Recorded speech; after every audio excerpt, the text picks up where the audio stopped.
ଆପଣଙ୍କ ସନ୍ତାନର ଲମ୍ବା ଆୟୁଷ ପାଇଁ, ଉତ୍ତମ ସ୍ୱାସ୍ଥ୍ୟ ଏବଂ ସର୍ବ କାର୍ଯ୍ୟରେ ସଫଳତା ପାଇଁ 23 ଅଗଷ୍ଟରେ ଆସୁଥିବା ପୁତ୍ରଦା ଏକାଦଶୀ ଦିନ ଗୋଟିଏ ଛୋଟିଆ ଉପାୟ କରିବାକୁ ଆଦୌ ଭୁଲନ୍ତୁ ନାହିଁ। ତେବେ କ'ଣ ସେହି ଉପାୟ ଆସନ୍ତୁ ଜାଣିବା।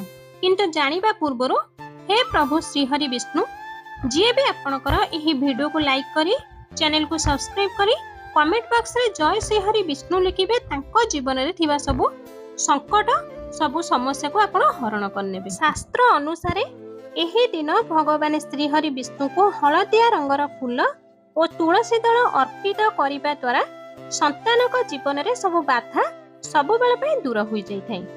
ଯେଉଁ ମାତା ପିତାଙ୍କର ସନ୍ତାନ ପାଠ ପଢ଼ାରେ ମନ ଲାଗିନଥାଏ, ତ ଯେଉଁ ସନ୍ତାନ ସମସ୍ତ ସୁଖରୁ ବଞ୍ଚିତ ରହୁଛନ୍ତି, ତ ସେହି ପିତାମାତା ଏହି ପୁତ୍ରଦା ଏକାଦଶୀ ଦିନ ଭଗବାନ ଶ୍ରୀହରି ବିଷ୍ଣୁଙ୍କର ମନ୍ତ୍ରକୁ 108 ଥର କମ୍ ସେ କମ୍ ଜପ କରିବା ଉଚିତ।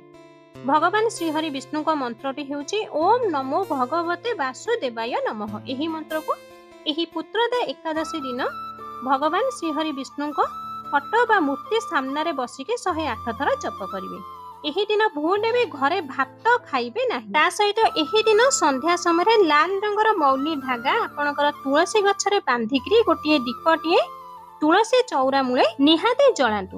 ଖାଲି ସେତିକି ନୁହେଁ, ଆଉ ଗୋଟିଏ ଉପାୟ ହେଉଛି ମାତ୍ର 8 ଦିନ ଏହି କାମ କରନ୍ତୁ। ଯେ ପର୍ଯ୍ୟନ୍ତ ଆପଣ ନିଜେ ବଞ୍ଚିଥିବେ ସେ ପର୍ଯ୍ୟନ୍ତ ନା ଆପଣଙ୍କର ଇନକମ୍ ବନ୍ଦ ହେବ, ନା ଆପଣଙ୍କର ଦୋକାନ ବିଜନେସ୍ ବନ୍ଦ ହେବ, ନା ଆପଣଙ୍କର ଦୋକାନ ଉପରେ କୌଣସି ଗୁଣି ଗାରେଡ଼ି ନଜର ଦୋଷ ଆଉ କାମ କରିବ ନାହିଁ। ତ ମାତ୍ର 8 ଦିନ ଏହି ଉପାୟକୁ କରିବେ। 8 ଦିନ ପରେ ଆପଣଙ୍କ ଦୋକାନ ପୁରା ଭଲସେ ଚାଲିବାକୁ ଲାଗିବ, ଗ୍ରାହକଙ୍କର ଲାଇନ୍ ଲାଗିବ। ଏହା ସହିତ ଜୀବନରେ କେବେ ବି ଆପଣଙ୍କ ଦୋକାନରେ ଯଦି କିଏ ବି କୌଣସି ତାବିଜ ହେଉ ବା ଗୁଣି ଗାରେଡ଼ି କୌଣସି ଜିନିଷ ଫୋପାଡ଼ିକି ଯାଇଥାନ୍ତି, ତ ତାର ଠିକ୍ ପରିଣାମ ଓଲଟା ସେହି ଲୋକ ଉପରେ ଟଳିଯିବ। ତ କରିବେ କ'ଣ? ଆପଣ କ'ଣ କରିବେ ନା 5ଟି ଖଣ୍ଡ ଲୁଣ 5ଟି ନେବେ, ତା ସହିତ କିଛି ହଳଦିଆ ସୋରିଷ ନେବେ।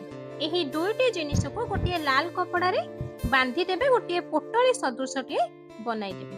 ତାପରେ ସେହି ପୋଟଳିକୁ ନେଇ ଆପଣଙ୍କର ଦୋକାନର ମୁଖ୍ୟ ଦ୍ୱାରରେ ଟାଙ୍ଗିଦେବେ। ବାସ୍ ସେମିତି ହିଁ ଟାଙ୍ଗିକି ରଖିବେ ପୁରା 8 ଦିନ। 8 ଦିନ ପରେ କ'ଣ କରିବେ ନା ସେହି ପୋଟଳିଟିକୁ କାଢ଼ି ଆଣିବେ।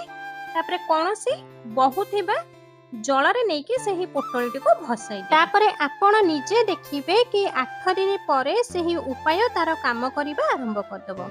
ଆପଣଙ୍କ ଜୀବନରେ କେବେ ବି ଆଉ ଆପଣଙ୍କର ଦୋକାନ ବନ୍ଦ ହେବ ନାହିଁ।